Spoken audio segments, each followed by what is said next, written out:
Di awal tahun 2000-an, Nintendo berhasil menciptakan sebuah fenomena besar lewat konsol Nintendo Wii. Sebuah konsol yang sederhana tapi berhasil memikat jutaan orang di seluruh dunia. Bukan cuma gamer, tapi juga keluarga, orang tua, bahkan lansia. Pada saat itu, Wii berhasil membawa Nintendo meraih masa kejayaan barunya. Tapi tidak semua cerita sukses selalu berjalan mulus. Saat generasi baru mulai menanti, Nintendo merilis konsol penerusnya, yaitu Wii U. Dirilis pada bulan November tahun 2012, Wii U datang membawa inovasi baru yang cukup unik. Nintendo memperkenalkan gamepad, sebuah controller berbentuk tablet dengan layar sentuh yang diharapkan bisa membawa pengalaman bermain ke arah yang lebih modern. Sayangnya, realita berkata lain. Wii U justru jadi salah satu kegagalan terbesar Nintendo dengan penjualan yang terhenti di angka sekitar 13 juta unit saja, jauh di bawah harapan. Lalu, kenapa konsol ini bisa gagal? Padahal Nintendo sudah punya nama besar dan pengalaman panjang di industri ini. Di video ini kita akan membahas secara lengkap bagaimana perjalanan Wii U sejak pengembangannya, fitur apa saja yang ditawarkan, apa saja kendala yang dihadapi saat peluncuran, hingga bagaimana konsol ini akhirnya meninggalkan pelajaran penting untuk masa depan Nintendo.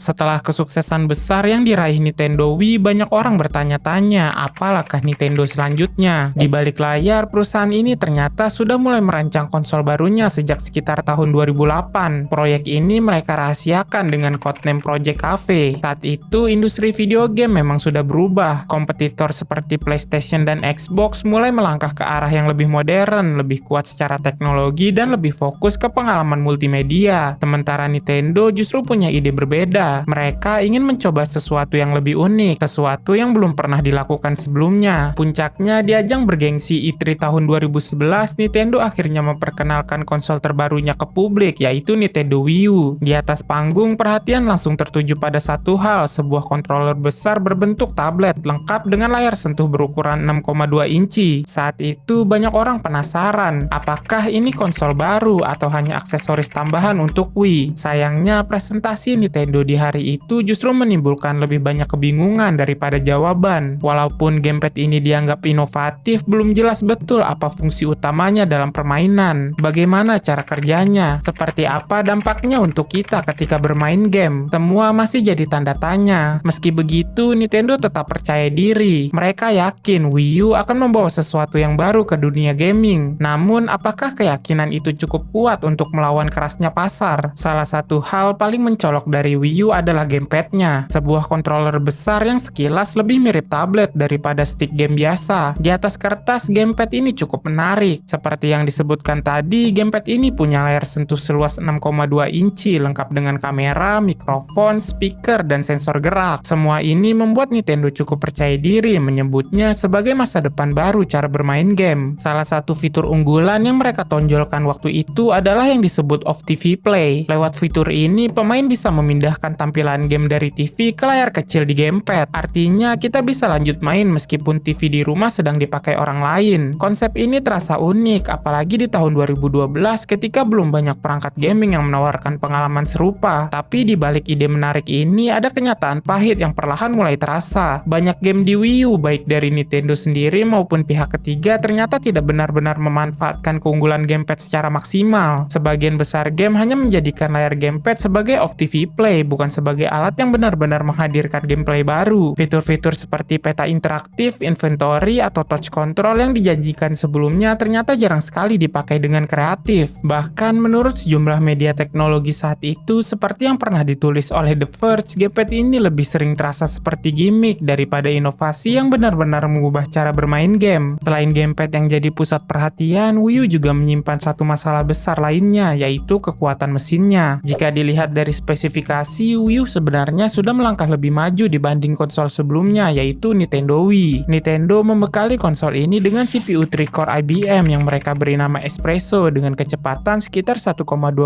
GHz serta GPU AMD Latte. Namun jika dibandingkan dengan konsol yang sudah lebih dulu rilis seperti PlayStation 3 atau Xbox 360, spesifikasi ini sebenarnya tidak terlalu jauh berbeda. Bisa dibilang Wii U masih bermain di kelas yang sama dengan konsol generasi sebelumnya, bukan generasi yang baru. Masalah Masalahnya saat Wii U diluncurkan, industri game sedang bersiap menyambut PlayStation 4 dan Xbox One yang punya kekuatan jauh lebih besar. Ini membuat Wii U langsung tampak ketinggalan secara teknologi. Akibat spesifikasi yang kurang bertenaga ini, banyak developer game kesulitan melakukan porting game dari PS4 atau Xbox One ke Wii U. Game-game yang menuntut performa tinggi secara grafis dan kecepatan hardware jadi tidak cocok atau bahkan mustahil dijalankan dengan baik di konsol ini. Nintendo Wii U resmi dirilis pada akhir tahun 2012, tepatnya pada 18 November di Amerika, 30 November di Eropa, dan 8 Desember di Jepang. Namun sejak awal ada satu masalah besar yang justru datang bukan dari teknologinya, melainkan dari namanya sendiri, yaitu Wii U. Bagi banyak orang awam, nama ini terdengar seperti sekedar tambahan atau aksesoris dari konsol sebelumnya, Nintendo Wii. Padahal Wii U adalah konsol yang benar-benar baru. Sayangnya, cara Nintendo memperkenalkannya membuat banyak orang salah paham. Di berbagai iklan maupun saat presentasi, Nintendo memang lebih sering menonjolkan gamepadnya ketimbang menjelaskan dengan jelas bahwa Wii U adalah konsol generasi baru, bukan sekedar add-on. Hal ini membuat sebagian besar konsumen, terutama yang bukan gamer hardcore, mengira Wii U hanyalah perangkat tambahan untuk Wii, bukan sebuah mesin baru yang berbeda. Sejumlah media teknologi seperti Wired juga pernah menyoroti kekeliruan ini. Marketing Nintendo saat itu dinilai kurang jelas dalam menyampaikan pesan. Akibatnya muncul kebingungan besar di pasar. Ini sebenarnya konsol baru atau cuma versi Wii yang ditambah layar sentuh? Saat diluncurkan, Nintendo Wii U hadir dalam dua versi. Versi pertama adalah basic model dengan kapasitas penyimpanan hanya 8 GB, dijual dengan harga sekitar $299